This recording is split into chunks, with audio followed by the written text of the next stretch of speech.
Hi everyone, welcome to our YouTube channel Black Diamond. Coal India में 6 और steel sector में 13 को होगा बोनस पर फैसला। कोल और स्टील सेक्टर के कर्मियों को जिस घड़ी का इंतजार था वह करीब आ चुकी है। इन दोनों सेक्टर के कर्मियों को दुर्गा पूजा के बोनस पर शीघ्र फैसला होगा।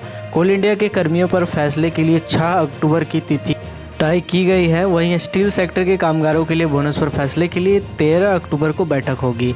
भारतीय मजदूर संघ के वरीय नेता व कोयला व स्टील प्रभारी डॉक्टर वसंत कुमार रॉय ने बताया है कि स्टील सेक्टर में करीबन 80,000 मजदूर कार्यरत हैं। वहीं कोल इंडिया में कर्मियों के बोनस को लेकर 6 अक्टूबर को लेकर विचार किया जाएगा। कोल इंडिया में 2.92 लाख कोयला कामगारों को बोनस का लाभ मिलेगा। कोल इंडिया के एक अधिकारी ने बताया है कि बैठक को लेकर सारी यूनियन के साथ विचार किया जा रहा है। तिथि की सहमति होते ही पत्र जारी कर दिया जाएगा। कोयले की कमर्शियल माइनिंग का मामला वेदांता, अडानी, हिंडाल्को समेत 42 कंपनियों ने बोलियां जमा की। Vedanta, JSPL, Adani enterprises, Hindalco industries समेत 42 कंपनीज ने कमर्शियल माइनिंग के तहत नीलामी के लिए रखे गए 23 कोल ब्लॉक के लिए बोलियां जमा की है। सरकार ने 38 कोयला ब्लॉक की नीलामी को रखा है। कोयला मंत्रालय ने कहा 23 कोल ब्लॉक के लिए 76 बोलियां आई है। कुल 42 कंपनियों ने नीलामी प्रक्रिया के तहत बोलियां जमा की है। सर्वाधिक 7 बोलियां अडानी इंटरप्राइजेज ने जमा की हैं। इसके बाद हिंडाल्को और JMS माइनिंग 5 ब्लॉक का स्थान है। Andhra Pradesh mineral development corp, Aurobindo realty and infrastructure और EMIL mines and mineral resources ने 4 ब्लॉक के लिए बोलियां लगाई है। वेदांता लिमिटेड ने 3, Jindal steel and power limited ने 2, JSW स्टील और नाल्को समेत अन्य ने 1 ब्लॉक के लिए बोलियां लगाई है।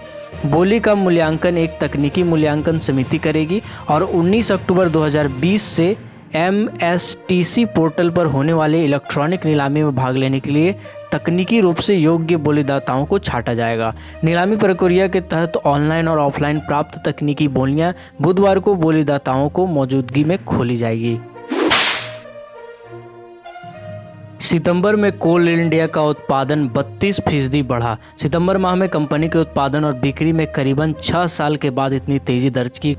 सार्वजनिक क्षेत्र की कोयला खनन कंपनी कोल इंडिया लिमिटेड का उत्पादन सितंबर 2019 की तुलना में इस माह 31.6% बढ़कर 4.5 मिलियन टन हो गया है। इस अवधि में उसकी बिक्री भी 31.7% बढ़ाकर 4.64 करोड़ टन हो गई है। बिजली उत्पादन संयंत्रों और अन्य क्षेत्रों में कोयला की मांग बढ़ने से सितंबर माह से कंपनी के उत्पादन और बिक्री में करीबन 6 साल के बाद इतनी तेजी दर्ज की गई है। कोल इंडिया ने बताया है कि बिजली क्षेत्र के लिए उसके कोयला की आपूर्ति 24.7% बढ़कर 3.64 करोड़ टन हो गई है, जबकि गैर बिजली क्षेत्र में आपूर्ति 65% बढ़कर 1 करोड़ टन से अधिक हो गई है।